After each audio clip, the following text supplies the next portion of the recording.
எஜமானன் நீங்க தானே, என் எஜமானன் நீங்க தானே, எஜமானன் நீங்க தானே, என் எஜமானன் நீங்க தானே. உன் கரத்தையே நோக்கிடுவேன், என்னை என்றும் நீர் நடத்திடுவேன். ஆண்டவராகிய இயேசு கிறிஸ்துவின் நாமம் மகிமைப்படுவதாக.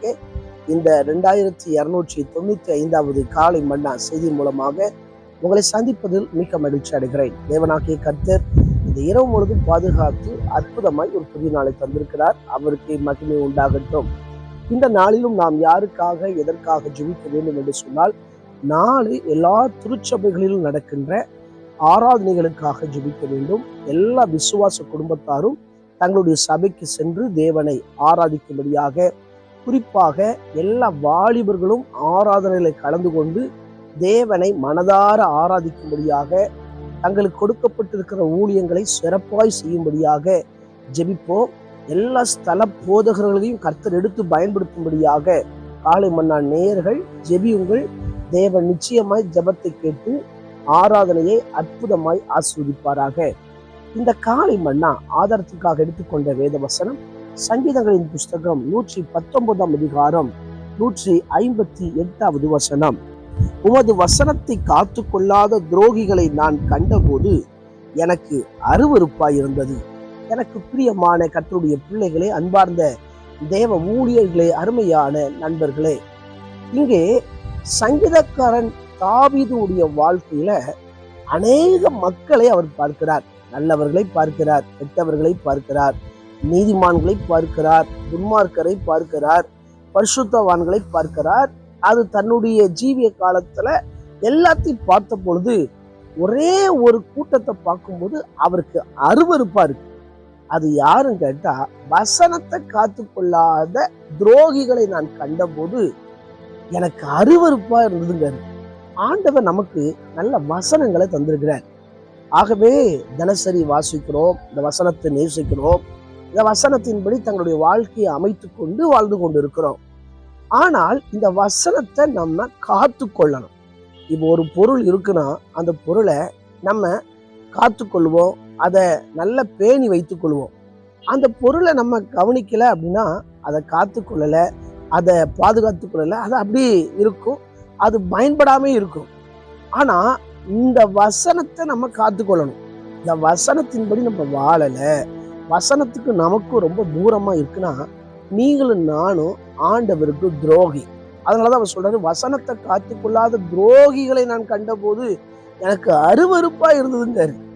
சில நேரத்துல சொல்லணும் பார்த்தீங்களா, என் கூட இருந்துக்கிட்டே இவன் எனக்கு குடிய படிச்சுட்டான். அதனாலதான் யூதாஸை சொல்லும் போது, துரோகியான யூதாஸ் காரியத்து, அவரை காட்டி கொடுத்த யூதாஸ் காரியத்து. எப்படி காட்டி கொடுத்தா? அவர் கூட இருந்துட்டு நல்லவர்களை போல இயேசுக்கு முன்னால காட்சி கொடுத்துட்டு அவன் பிசாசுடைய வேலையை செஞ்சுக்கிட்டே இருந்தான். அதனாலதான் அவரை காட்டி கொடுத்தான். நம்முடைய வாழ்க்கையில நம்ம ஆண்டவருக்குள்ள இருக்கிறது போல இருந்துக்கிட்டு இந்த வசனத்தை பின்பற்றி நடக்கல அப்படின்னா, நீங்களும் நானும் ஆண்டவருக்கு விரோதமாக துரோகம் பண்ணிக்கிட்டு இருக்கிறோம். என்ன காலை மண்ணால இப்படிப்பட்ட ஒரு வார்த்தை வருதே அப்படின்னு சொல்லி யோசிக்காதீங்க. வசனத்தின்படி நம்ம வாழ்றோமா? வசனத்தின்படி வாழ்ற கூட்டத்தை தான் கர்த்தர் சந்திக்க வருகிறார். உலகத்துல எத்தனையோ அழிவுகளை பாக்குறீங்க, எத்தனையோ பிரச்சனைகளை பாக்குறீங்க, எத்தனையோ போராட்டங்களை பாக்குறீங்க. ஆனா நீங்களும் நானும் வசனத்துல நிக்க பழகணும். ஒரு சபையை கர்த்தர் ஏன் சந்திக்க வராருன்னா, அந்த சபை வசனத்துல நின்னாதான் கர்த்தர் அந்த சபைக்கு வருகின்ற மக்களை பரலோக ராஜ்யத்துக்கு எடுத்துக்கொள்வார். ஒவ்வொரு விசுவாசியும் சரி, ஆண்டவருக்கு ஊழியம் செய்கிற ஒவ்வொரு ஊழியக்காரர்களும் சரி, வசனத்துல வாழ நம்ம பழகி கொள்ள வேண்டும். அது மாத்திரமல்ல, மல்கியா எழுதின தீர்க்க தரிசனத்தின் புஸ்தகம் 2ஆம் அதிகாரத்துல 15ஆம் வசனத்துல சொல்லப்பட்டிருக்கிறது, ஒருவனும் தன் இள வயதின் மனைவிக்கு துரோகம் பண்ணாதபடிக்கு உங்கள் ஆவியை குறித்து எச்சரிக்கையா இருங்கள். இங்க ஒரு மனைவிக்கு ஒரு கணவன் துரோகம் பண்ணக்கூடாதா? நம்முடைய ஆவியை குறித்து எச்சரிக்கையா இருக்குன்னு சொல்லி வேதம் நமக்கு சொல்லுகிறது. ஒரு தீர்க்க தரிசனமான வார்த்தை. இன்னைக்கும் அநேக கணவன்மார் எடுத்துக்கிட்டா தன்னுடைய மனைவிக்கு துரோகம் பண்றாங்க. இன்னைக்கு கோர்ட்ல அதிக டைவர்ஸ் கேஸ் யாருன்னா ஆண்டவரை ஏற்றுக்கொண்ட பிள்ளைங்க தான் அதை டைவர்ஸ் கொடுக்குறாங்க. யாருமே மனைவிக்கு துரோகம் பண்ணக்கூடாது. ஒரு கணக்கெடுப்புல இப்படி சொல்றாங்க, ஒரு கணவன் மனைவி திருமணமாகி ஒருத்தரை புரிந்து கொள்ள 5 ஆண்டுகள் ஆகுமா.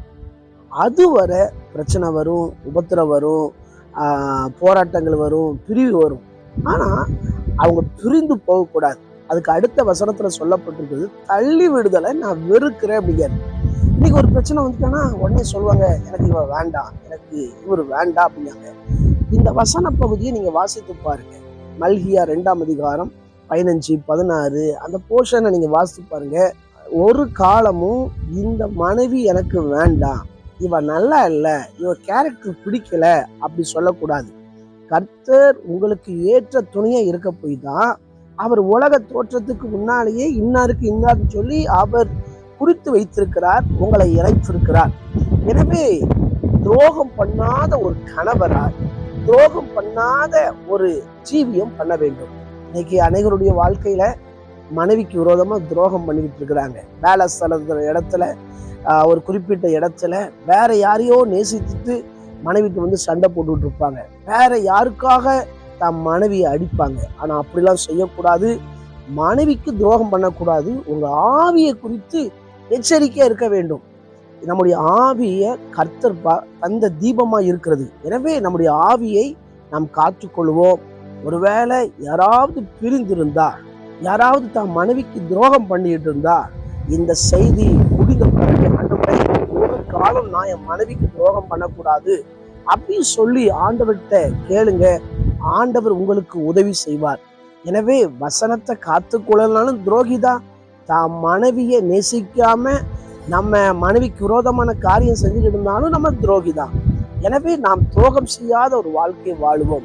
ஆண்டவர் என் மனதில் ஒரு காரியத்தை போட்டார், உண்மைக்கு துரோகம் பண்ணாதன்னு சொல்லி. பாருங்க, நம்ம உண்மைக்கு துரோகம் பண்ணக்கூடாது. வசனம் உண்மை, ஆண்டவர் நமக்கு கொடுத்திருக்கிற மனைவி உண்மை. எனவே துரோகம் பண்ணாத ஒரு வாழ்க்கை வாழணும். எல்லாவற்றுக்கும் மேலா இயேசுவுக்கு துரோகம் பண்ணக்கூடாது.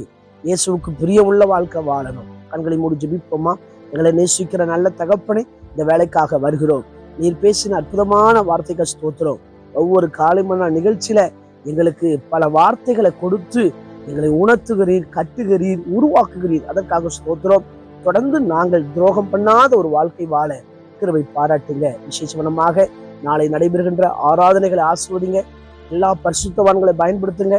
எல்லா குடும்பமாய் சபைக்கு சென்று தேவனை ஆராதிக்கட்டும். புதிய ஜனங்கள் கலந்து கொள்ளட்டும் என்று சொல்லிக்கிறேன். ஆண்டவர் ஸ்தோத்திரம். பிறந்த நாள், திருமண நாளை நினைவுகிற ஒவ்வொருவரையும் கர்த்தர் ஆசீர்வதிப்பீராக. அவங்க வாழ்க்கையில ஆண்டவரை அதிசயமான காரியங்களை செய்வீராக.